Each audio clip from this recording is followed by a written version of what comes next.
پھر بات وہیں آگے کھڑی ہو جاتی ہے کہ ایسے دینے کا کیا فائدہ کہ ہماری سمجھ میں نہیں آ رہا کہ پتہ نہیں کیسے دے رہا ہے اللہ تعالیٰ.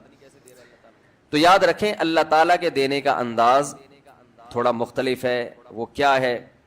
بعض مرتبہ جو چیز مانگ رہے ہوتے ہیں اللہ وہی چیز آپ کو دے دیتا ہے. اور ایسا بھی ہوتا ہے, ہمیشہ ایسا تو نہیں ہوا ہوگا کہ جو چیز مانگی اور نہیں ملی ہو. کئی بار ایسا ہوا ہے کہ جو مانگا وہ اللہ نے دے دیا, فوراً مسئلہ حل ہو گیا. بعض دفعہ بلکہ اس سے بھی پہلے کا اسٹیپ, بسا اوقات تو آپ دعا مانگ ہی نہیں رہے ہوتے, آپ اس کو دعا سمجھ رہے ہوتے ہو, لہذا اس میں وہ جان ہوتی نہیں ہے, تو قبولیت کا پھر سوال ہی پیدا نہیں ہوتا. آپ دعا پڑھ رہے ہوتے ہو, مانگ رہے نہیں ہوتے. تو اللہ نے تو دعائیں قبول کرنے کا کہا ہے, دعائیں پڑھنے پر کہا ہو, وعدہ کیا ہو, ایسا ہمارے علم میں کوئی حدیث نہیں ہے. دیکھیں یونس علیہ الصلوۃ والسلام جب مچھلی کے پیٹ میں تھے تو یونس علیہ السلام کو اپنی خطا کا احساس ہوا کہ میں اللہ کی پرمیشن کے بغیر اپنی قوم کو چھوڑ کے آ گیا ہوں. ان کو احساس ہو گیا, تبھی اللہ نے مجھے مچھلی کے پیٹ میں ڈال دیا ہے. تو اب آپ نے مچھلی کے پیٹ میں جا کے یہ دعا مانگی, لا الہ الا انت سبحانک انی کنت من الظالمین. اے اللہ تیرے سوا کوئی عبادت کے لائق نہیں ہے, سبحانکا تو ہر عیب سے پاک ہے. تو نے جو مجھے مچھلی کے پیٹ میں ڈال دیا تو یہ تیری غلطی نہیں ہے, تو ہر عیب سے پاک ہے. انی کنت من الظالمین, میں ہوں ظلم کرنے والا اپنی جان پہ, مجھ سے غلطی ہوئی ہے. اللہ تعالیٰ کو آپ کا یہ مانگنا اتنا پسند آیا کہ مچھلی کو حکم دیا کہ ان کو ساحل پر اگل دو. اور نہ صرف یہ کہ مچھلی نے آپ کو ساحل پہ ڈالا, وہ انبتنا علیہ شجرۃ من یقطین, یقطین کوئی درخت تھا وہ بھی اللہ نے اگا دیا دھوپ سے بچانے کے لیے. لیکن جب مصیبتوں میں ہم یہ کلمہ پڑھتے ہیں لا الہ الا انت سبحانک انی کنت من الظالمین, تو ہم یوسف علیہ السلام والے جذبے سے یہ کلمے میں جو الفاظ ہیں وہ مانگتے نہیں ہیں, بلکہ ہم یہ کلمہ پڑھتے ہیں. سمجھ رہے ہیں, پڑھنے کی بھی برکتیں ہوتی ہیں, میں اس کا منکر نہیں ہوں, لیکن ہمارے جو ورڈنگ ہوتی ہے نا وہ مانگنے کا اسٹائل نہیں ہوتا. ہم چھوٹے بچے تھے تو مسجد میں آیت کریمہ کا ورد ہوا کرتا تھا کہ بھائی حالات خراب ہیں آج کل, امام صاحب اسپیکر پہ اعلان کر کے بلاتے تھے, آ جاؤ بھائی آیت کریمہ کا ورد ہوگا, لا الہ الا انت سبحانک انی کنت من الظالمین, 5 لاکھ دفعہ پڑھا جائے گا. تو ہم مسجد میں آتے, وہ مسجد میں دانے ہم تو آتے تھے, اس کے بعد جلیبیاں بھی ملتی تھیں, بڑی گرم گرم ٹائٹ جلیبیاں ہوتی تھی. اب تک وہ مزہ نہیں آیا جلیبی میں. تو وہ جلیبیاں بھی ہوتی تھی, اوپر دانے رکھے ہوئے ہوتے تھے, وہ 5 لاکھ دانے ہوتے تھے, ختم کرنے ہوتے تھے. تو پھر ہم کیا کریں, لا الہ الا انت سبحانک انی کنت من الظالمین, لا الہ الا انت سبحانک. اس میں فراڈ نہیں کرتے تھے, پڑھتے پورا تھا الحمدللہ. بعض لوگ تو کیا کرتے تھے, ایک مٹھی لی لا الہ الا انت سبحانک انی کنت من الظالمین نے پھونک مارا اور سائڈ پہ رکھ دیا. وہ یہ ڈرامے بھی ہوتے تھے, لیکن ہم پورا ہی پڑھتے تھے ہم. لیکن اس میں مانگنے کا انداز تو نہیں ہوتا تھا, لا الہ الا انت سبحانک انی. پھر اس میں بچے تھے, شرارت بھی شروع ہو جاتی تھی. پھر دیکھ رہے کوئی ادھر دیکھ رہا ہے تو ایک دانہ اٹھایا, لا الہ الا انت سبحانک انی کنت من الظالمین, یوں کر کے اس کی ناک پہ مارا ہے. کوئی ادھر دیکھ رہا ہے تو اس کی جیب میں ڈال دیا. تو یہ دعا مانگی جا رہی ہے, یہ تو پڑھی جا رہی ہے, ایک فارمیلٹی ہے کہ 5 لاکھ پورے کرنے ہیں, اس کے بعد جلیبی کھانا ہے اور نکلنا ہے. تو آج بھی ایسا ہی ہو رہا ہے. امام صاحب دعا مانگتے ہیں, لوگ کہتے ہیں یار چلو جب نماز پڑھ لی, 4 رکعتیں پڑھ لی, سلام بھی پھیر لیا, تو اس میں کیا جا رہا ہے, یہ بھی پورا ہی کر لو. ایسا ہی ہوتا ہے نا, یہ بھی پورا ہی کر لو, آمین آمین کہہ لیں گے. امام صاحب ڈرائیور ہیں, ہم پیچھے مقتدی ہیں, تو جہاں اتاریں گے وہیں اتریں گے ہم لوگ, پہلے تو نہیں اتر سکتے. تو یہ ایک لوگوں کے ذہن میں تصور ہے. نبی صلی اللہ علیہ وسلم نے فرمایا اللہ ظاہر قلب کے ساتھ دعا کی طرف توجہ نہیں دیتے. ظاہر قلب کا مطلب آپ کا دل حاضر نہیں ہو, کچھ اور سوچ رہے ہو, اور ادھر سے آپ نے ویسے ہی ایک فارمیلٹی پوری کرنے کے لیے. اللہ کہتے ہیں کہ جب تو مانگنے میں مخلص نہیں ہے تو میں تجھے کیوں دوں. تو مانگنے میں ہی مخلص نہیں ہے. تو بعض دفعہ بلکہ اکثر ایسا ہوتا ہے کہ ہماری دعا میں جان ہی نہیں ہوتی. آدم علیہ السلام کو جب جنت سے نکالا گیا تو پریشان تھے, بے چین تھے, مضطرب سے, میں کیا کروں کہ اللہ مجھ سے خوش ہو جائے. اس بے چینی میں الفاظ نہیں آ رہے سمجھ میں. فَتَلَقَّى آدَمُ مِن رَبِّهِ كَلِمَاتٍ, اللہ فرماتے ہیں اللہ نے آدم کے دل میں کلمات ڈال دیے ان کی بے چینی کو دیکھ کر کے, اس طرح سے مجھے مانگو. جب انسان اخلاص کے ساتھ دعا مانگتا ہے تو الفاظ کا القاء کہاں سے ہوتا ہے, اللہ کی طرف سے وہ القاء ہونا شروع ہوتا ہے. اللہ کہتے ہیں اس طرح سے مانگ.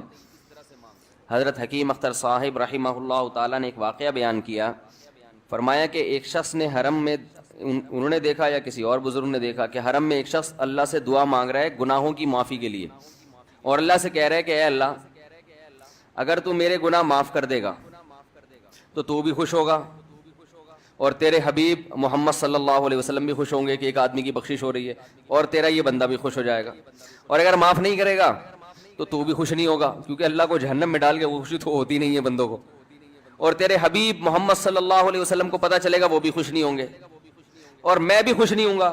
شیطان خوش ہوگا جو تیرا دشمن ہے۔ اب خود سوچ لے، تو اپنے دشمنوں کو خوش کرنا چاہتا ہے؟ یہ اتنے سارے ہیں بھائی، اتنے سارے دوست ہیں تیرے، ان کو ناراض کر کے تو خوش کس کو کر رہا ہے؟ اپنے تو جو تیرا بھی دشمن ہے، میرا بھی دشمن، اور تیرے حبیب محمد صلی اللہ علیہ وسلم کا بھی دشمن ہے۔ تو دیکھو کیسے الفاظ ہیں اس کے، تو ایسا کہ بظاہر بخشش کے علاوہ کا آپشن چھوڑا ہی نہیں۔ کیا خیال ہے؟ حجاج ابن یوسف بڑا ظالم تھا، بڑا ظالم۔ موت کا جب وقت آیا، تھے یہ لوگ ایمان والے، چاہے ظالم تھے، بدعمل تھے، لیکن اللہ پر ایمان بہرحال رکھتے تھے، ان کو پتا تھا کہ میں غلط کر رہا ہوں۔ جب موت کا وقت آیا تو کہنے لگا کہ اے اللہ لوگ کہتے ہیں کہ تو مجھے نہیں بخشے گا، لوگ کہتے ہیں کہ میرے جیسے گناہگار کو تو نہیں بخش سکتا۔ بڑے عجیب الفاظ ہیں، اللہ کی رحمت کو جوش دلا رہا ہے کہ تو ایسا کر کے دکھا دے، یعنی کچھ ایسا کر کے دکھا دے کہ جو تیرے بارے میں لوگ گمان کر رہے ہیں وہ گمان کیا ہو جائے۔ یہ بالکل ایسے ہے جیسے کوئی بہت بڑا سیٹ ہو، آپ اس سے بہت زیادہ بڑا قرضہ مانگنے کے لیے جائیں جو کہ عام طور پر نہیں ملتا، لیکن آپ اس کو جوش دلا رہے ہو کہ لوگ کہتے ہیں کہ تو اتنا بڑا قرضہ نہیں دے سکتا، تو آج تو اپنی سخاوت دکھا دے کہ میں اتنا بڑا قرضہ بھی دے سکتا ہوں۔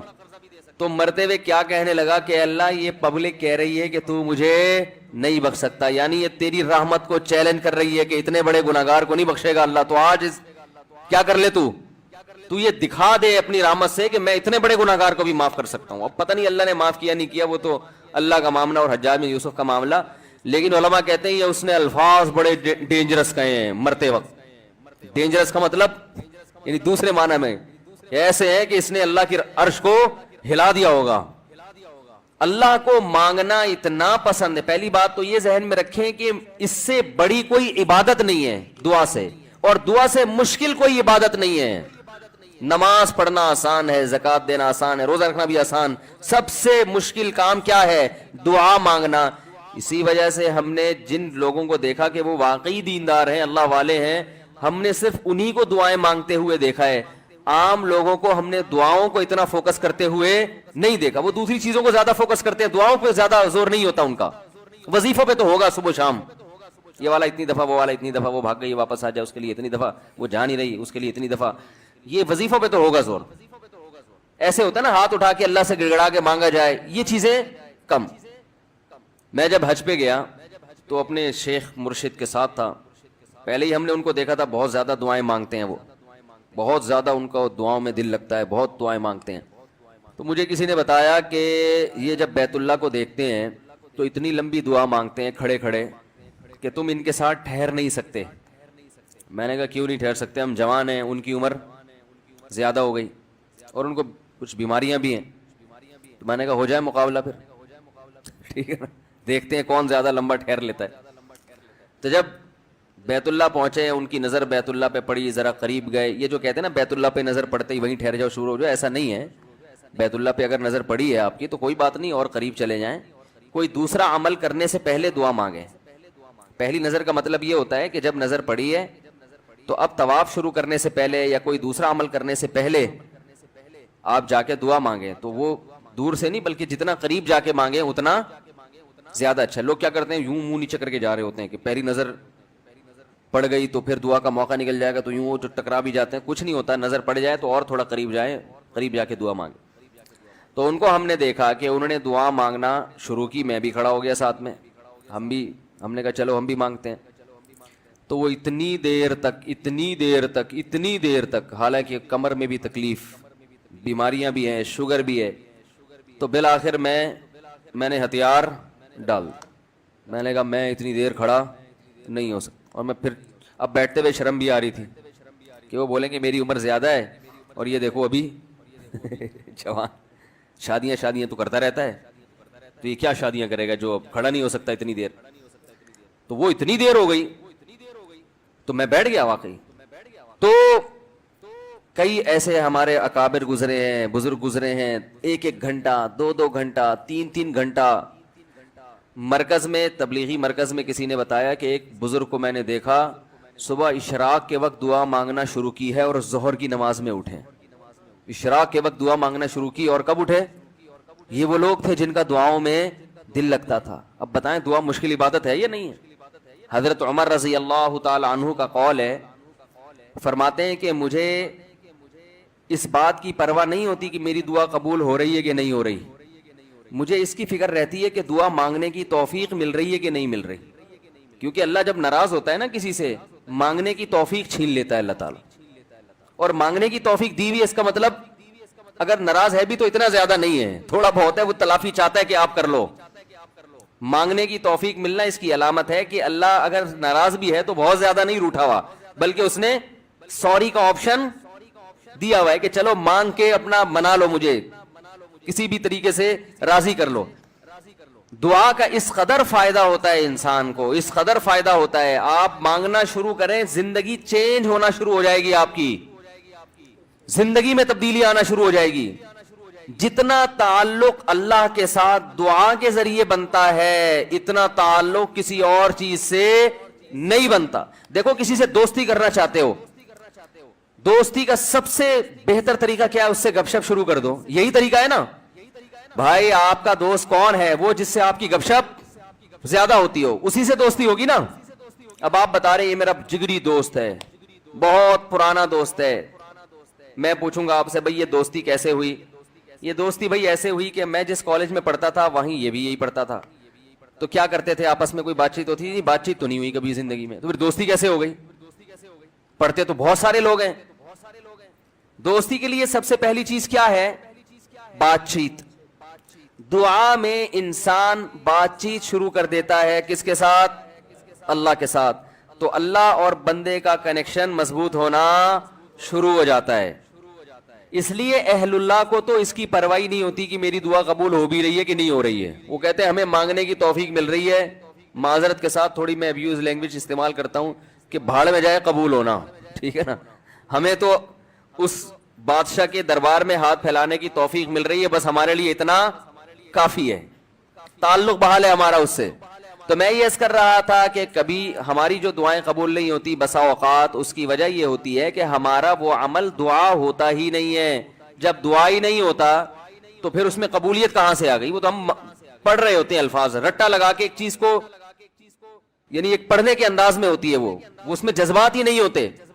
جذبات کن لوگوں کے ہوتے ہیں؟ امام بخاری رحمہ اللہ تعالیٰ کی سوانے پڑھیں آپ، بچپن میں نابینا ہو گئے، والدہ تو آپ کو بڑا علم سکھانا چاہتی تھی، پریشان کہ اللہ یہ تو میرا بچہ ہی نابینا ہو گیا، تو رات کو مصلے پہ گڑ گڑا کے دعا مانگنا شروع کی، اے اللہ میرے بچے کی بینائی واپس لوٹا دے، اے اللہ اس کی بینائی واپس لوٹا دے۔ اتنا مانگا ہے کہ روتے روتے دعا مانگتے مانگتے آنکھ لگ گئی، خواب آیا، 2 فرشتے آپس میں بات کر رہے ہیں کہ اللہ نے اس عورت کی دعا قبول کر لی ہے اور اس کے بچے کو بینائی لوٹا دی ہے۔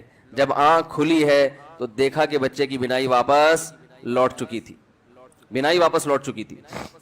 ہندوستان میں ایک بزرگ تھے، رمضان نام تھا ان کا، یہاں کراچی ہجرت کر کے آ گئے تھے ہندوستان سے، تو جو کوئی اس طرح کے بڑے لوگ ملتے تھے نا جو بھی نیک ہوں پرہیزگار ہوں، تو میں ان سے تھوڑا سا انٹرویو لیتا تھا کہ آپ نے کوئی ایسی کوئی واقعہ دیکھا ہو، کوئی کرامت دیکھی۔ انہوں نے اپنا بڑا دلچسپ واقعہ سنایا، فرماتے ہیں کہ میں نے اپنی آنکھوں سے دیکھا کہ ہندوستان کے ایک علاقے میں جو بلوائی تھے نا، جو بلوا کرنے والے ہندو تھے، انہوں نے، دہشت گردوں نے مسلمانوں کے علاقوں پہ حملہ کر دیا۔ مسلمان بہت تھوڑے تھے، مقابلہ نہیں کر سکتے تھے۔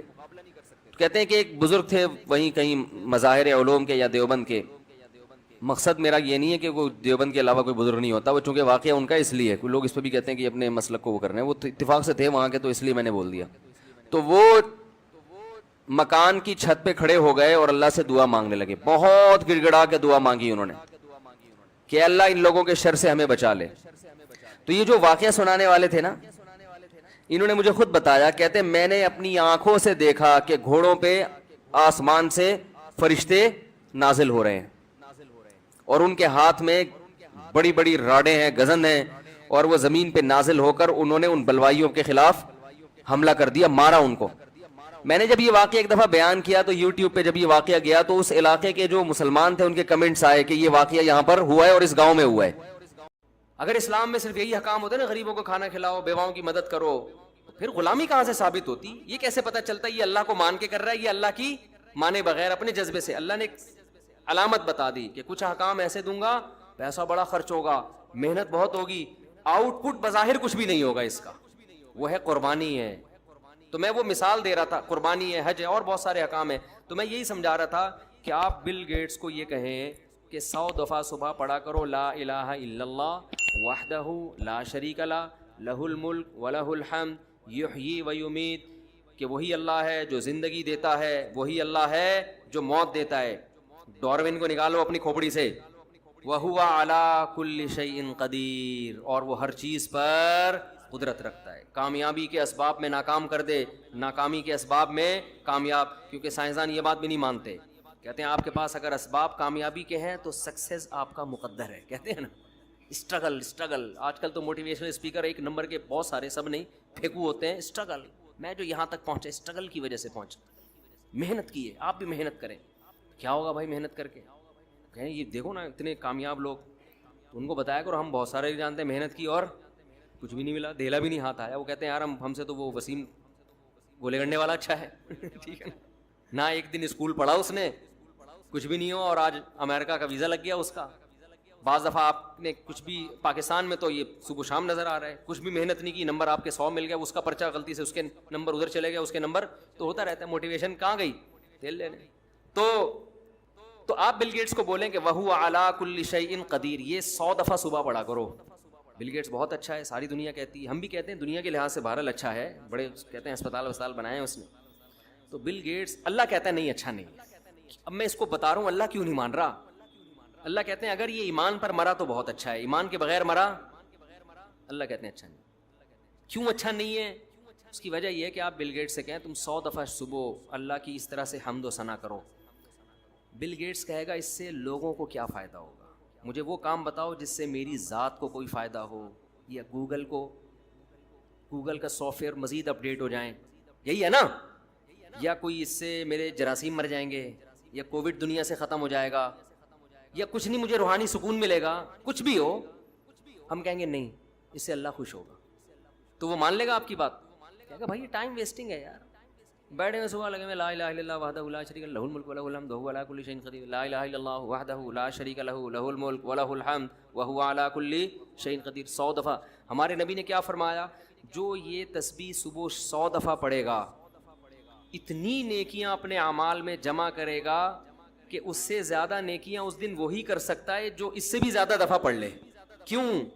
اس میں آپ اپنے آپ کو بنانے والے کا غلام شو کر رہے ہو, اور اپنی زبان سے اس کی وہ تعریفیں کر رہے ہو کہ دنیا میں کسی کے پاس ان تعریفوں کا ٹائم نہیں ہے. دنیا میں آپ کو عمران خان کی تعریفیں کرنے والے بھی ملیں گے, اور دنیا میں آپ کو مسلم لیگ کی تعریف کرنے والے بھی ملیں گے, دنیا میں آپ کو سائنسدانوں کی تعریف کرنے والے بھی ملیں گے, دنیا میں آپ کو فنکاروں اداکاروں کی تعریف کرنے والے بھی ملیں گے, دنیا میں آپ کو گلوکاروں کی آوازوں کی تعریف کرنے والے ملیں گے, دنیا میں آپ کو کھلاڑیوں کی تعریف کرنے والے ملیں گے, کیا کھیلتا ہے یار, کیا آخری بال پہ چھکے مارتا ہے.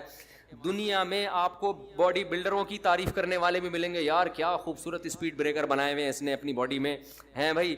اور دنیا میں آپ کو فزیکل جو فٹنس کا بڑا خیال کرتے ہیں اور بڑے فٹ ہو جاتے ہیں, ان کا بھی یار اس کی تو کمر ہی مارکیٹ سے کیا ہو گئی ہے, شارٹ ہو گئی ہے. ایک صاحب اتنی کمر پتلی کرنے میں لگے ہوئے, میں نے کہا یار ناڑا باندھنے کی جگہ چھوڑ دینا, اتنی ٹینشن نہ لو کہ پتہ چلا ناڑا باندھنے کی جگہ ہی نہیں مل رہی, زاربند باندھنے کی جگہ ہی نہیں مل رہی. تو ہر آدمی پر نا خبط سوار ہو جاتا ہے. تو دیکھا ہے ہمارے یہاں نا ہر آدمی پہ جو باڈی بلڈر بن رہا ہے, تو ایک صاحب کو میں نے دیکھا 3 گھنٹے جم میں نا ڈنڈ پیل رہے ہیں, اور میں نے کہا بس کیوں کر رہے ہو یار, یہ جسم بنانا تو کوئی کام نہیں ہوا نا, بنایا جاتا ہے صحت اچھی ہو جائے, آگے کام تو کوئی اور ہے, یہی اسی کو کام بنا لیا, اسی کو کیا بنا لیا, کام بنا لیا. تو خیر وہ تو ایک الگ ٹاپک ہے. تو ہر ایک کی تعریف ہو رہی ہے, اللہ کی تعریف کرنے والے مارکیٹ میں کیا ہیں, شارٹ ہے, وہ نہیں ہے, دل ہی نہیں لگتا. اب آپ کہنا یار یہ تسبیح صبح لے کے بیٹھ جاؤ, بورنگ کام لگتا ہے یار بیٹھے میں, لا الہ الا اللہ وحدہ لا شریک لہ لہ الم. ہم تو بچپن میں چھوٹے بچے تھے نا, تو جب ہماری مسجد میں آیت کریمہ کا ورد ہوتا تھا, مولوی صاحب اعلان کرتے تھے کراچی کے حالات بہت خراب ہیں، 1.25 لاکھ دفعہ پتہ نہیں 5 لاکھ دفعہ یہ تسبیح پڑھنی ہے، لا الہ الا اللہ وحد لا الہ الا انت سبحانک انی کنت من الظالمین. تمام محلے کے حضرات سے گزارش ہے مسجد میں آ جائیں. اور اس کے بعد بہترین گرم گرم جلیبیاں ملتی تھی، بڑی گرم گرم. آپ گرم جلیبی کھاؤ نا، بھوک بھی لگ رہی ہے، بڑا مزہ آتا ہے. تو ہم پہنچ جاتے تھے، جلیبیوں کی نیت ہوتی تھی ہماری، بچے تھے اور سارے بچے ہی آئے ہوئے تھے، بڑے بھی نہیں آئے ہوئے، بڑے نہیں آئے ہوئے ہوتے تھے. بڑوں کو تھا ملک کے حالات جتنے مرضی خراب ہو جائیں کون جائے گا بھائی، اتنے 1.25 لاکھ 5 لاکھ مکمل کرنا آسان تو نہیں ہے. تو ہمارے سامنے وہ دانے رکھے ہوئے ہوتے تھے اس کے کھجور کے، تو بھئی یہ 5 لاکھ دانے مثلاً یہ کمپلیٹ کرنے. تو ہم لوگ ایسے کر رہے تھے، لا الہ الا انت سبحانک انی کنت من الظالمین. ایک دانہ اٹھایا اگلے کی جیب میں پھینک دیا نا، کھیل بھی چل رہا ہے. ایک لا الہ الا انت سبحانک انی کنت من الظالمین، پھر ایسے گھننے بن گئے. وہ اس کو لگا کس نے مارا بے. اچھا یہ تسبیح بھی، کیونکہ مولوی صاحب نگرانی کر رہے ہوتے تھے نا کہ یہ تسبیح چل بھی رہی ہے کہ نہیں. اچھا اتنا ہمیں ڈر ہوتا تھا کہ یار یہ تسبیح صحیح ختم کرنے ہیں.